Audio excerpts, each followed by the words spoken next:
Dr. Langer, many people complain of fatigue, lack of energy. It's very common, right?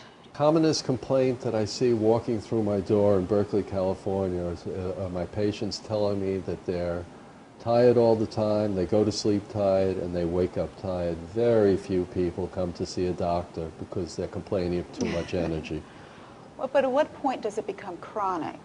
Again, when you're talking about chronic fatigue, I mean, it depends a lot about the makeup of the person. If a person isn't feeling good about themselves, if they've been depressed, chronic can be an hour or two, believe it or not. In other words, time goes slowly and they just feel tired all the time. Is it like that limp feeling where you just can't pick yourself up and go?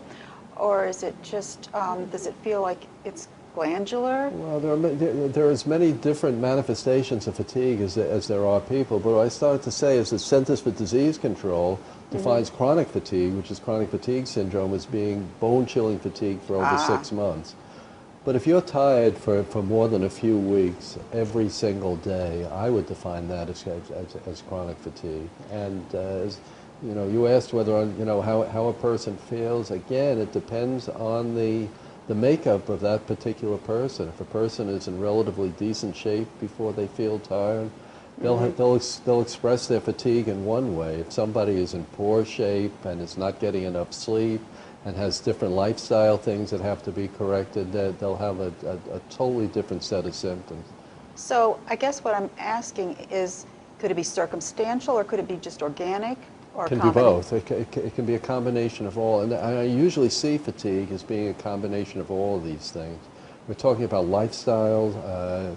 Commonest cause of fatigue as far as lifestyle goes is first question I ask out of the chute if somebody says that they're tired is, number one, how do they sleep? Okay. Number two, how many hours do they, because a person can say, I sleep great. How many hours do you sleep? Oh, I sleep 4 to 5 hours a night. 4 to 5 hours a night for most adults is sleep deprivation.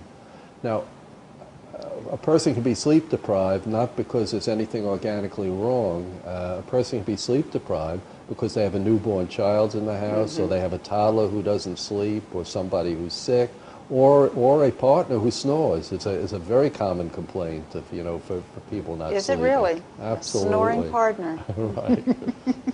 So that would be circumstantial. That would be circumstantial, right? But as a person experiences fatigue for a long period of time, what starts out perhaps as a lifestyle kind of an event can evolve into more of an organic event. In other words, as your body is stressed out due to the fatigue, your immune system starts to suffer, your adrenal glands start to suffer, your other glandular systems start to suffer, and superimposed upon that, a person's digestion is off, or they're too tired to cook for themselves or to get food, which is very often a common event in people who are too tired. They're too tired to really live.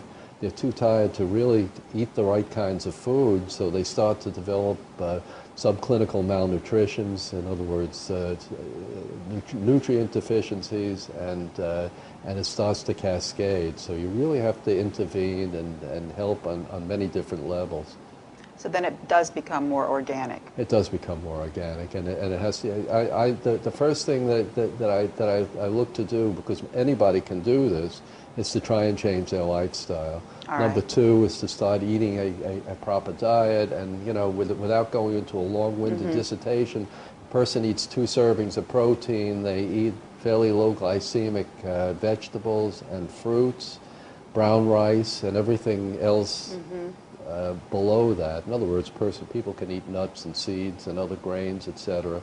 But if they eat that as a fundamental diet and they take some fundamental nutrients, including multivitamin with trace minerals, including essential fatty acids, including a little extra vitamin C for an antioxidant, and calcium magnesium, because most people aren't getting enough calcium. They're getting the basic matrix of what they need to add to a decent diet. So when you start to have those things covered, if a person is still tired, then we start looking for glandular problems and other more esoteric causes of fatigue. All right. Well, thank you, Dr. Langer. Pleasure.